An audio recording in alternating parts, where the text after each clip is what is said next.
साथियों, हमारी सरकार ने देश के युवाओं को सपनों को साकार करने के लिए युवाओं में आत्मविश्वास बढ़ाने के हर संभव प्रयास विजयी होकर आत्मनिर्भर भारत के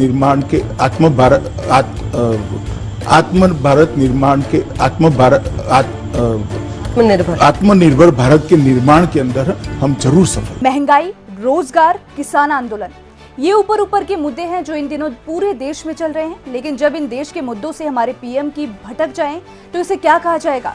न मोदी जी को किसानों के बारे में बात करनी है, पेट्रोल, डीजल और गैस सिलेंडर की बढ़ती कीमतों पर बात करें तो उसका ठिकरा पिछली सरकार पर फोड़ देना है।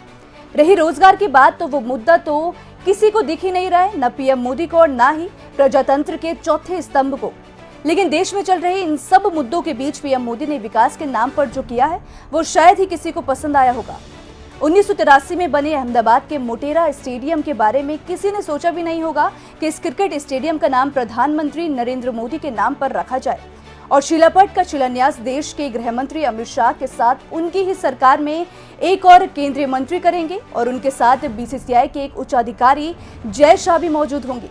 खैर, एक बात तो माननी पड़ेगी कि मोदी जी जिससे दोस्ती करते हैं वो बड़े अच्छे से निभाते हैं, जिसका एग्जाम्पल आपको स्टेडियम के स्टैंड के नामों को देखकर लग ही गया होगा। ये तो बात हो गई स्टेडियम के बारे में, लेकिन सवाल इस बात का है कि क्या नाम बदलने से विकास हो जाता है? अगर नाम बदलने से ही विकास होता है तो गड्ढे में जाती अर्थव्यवस्था का नाम ही विकास रख दिया जाए, जिससे अर्थव्यवस्था का नाम विकास बोलने में तो अच्छा लगेगा। लेकिन अर्थव्यवस्था के बाद सवाल इस बात का है कि हर साल बेरोजगारों को करोड़ों नौकरी देने का वादा करने वाली सरकार अगर हर साल 50 नौकरी देती तो अब तक करीब 3.5 करोड़ से ज्यादा बेरोजगार लोग अब नौकरी कर रहे होते। साथियों, हमारी सरकार ने देश के युवाओं को सपनों को साकार करने के लिए युवाओं में आत्मविश्वास बढ़ाने के हर संभव प्रयास। वहीं दूसरी तरफ देश में बेरोजगारी के साथ और भी कई ऐसे मुद्दे हैं जिन पर पैसा खर्च किया जा सकता है, लेकिन सरकार को इन सभी मुद्दों की तरफ देखने की जरूरत ही नहीं है। ये बात हम नहीं कर रहे हैं और इस बात को विपक्ष पूर्ण रूप से कर रहा है, क्योंकि हाल ही में आए बजट में योजनाओं का तो खूब बखान किया गया है। कौन सी योजना कितना काम करेगी ये तो आने वाला समय ही बताएगा।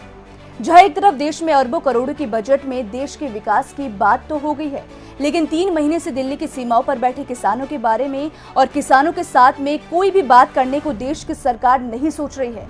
जहां करीब एक हफ्ते पहले देश के कृषि मंत्री नरेंद्र सिंह तोमर साफ कर चुके हैं कि बात सिर्फ टेबल पर ही होगी और किसी भी हालत में कृषि बिलों को वापस नहीं लिया जाएगा। विजयी होकर आत्मनिर्भर भारत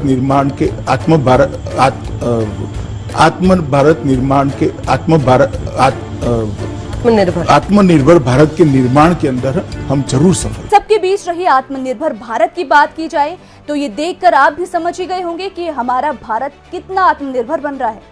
भाई, कुछ लोग ये बोलते भी फिर रहे हैं कि मोदी जी ने चाइनीज प्रोडक्ट को बैन कर दिया है, लेकिन सच्चाई आप साफ देख सकते हैं कि अभी भी हम लोग चाइना के सबसे बड़े ट्रेड पार्टनर है।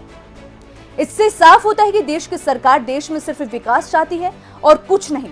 बात तो ये भी है कि देश में किसी भी स्थान का नाम बदलकर विकास की परिभाषा दे दो और बोलने की आजादी पर रोक लगा दो। आज की वीडियो में मेरे साथ फिलहाल इतना ही। अगर आपको मेरा ये वीडियो पसंद आया हो तो इसे लाइक, सब्सक्राइब और वीडियो को शेयर करना ना भूलें।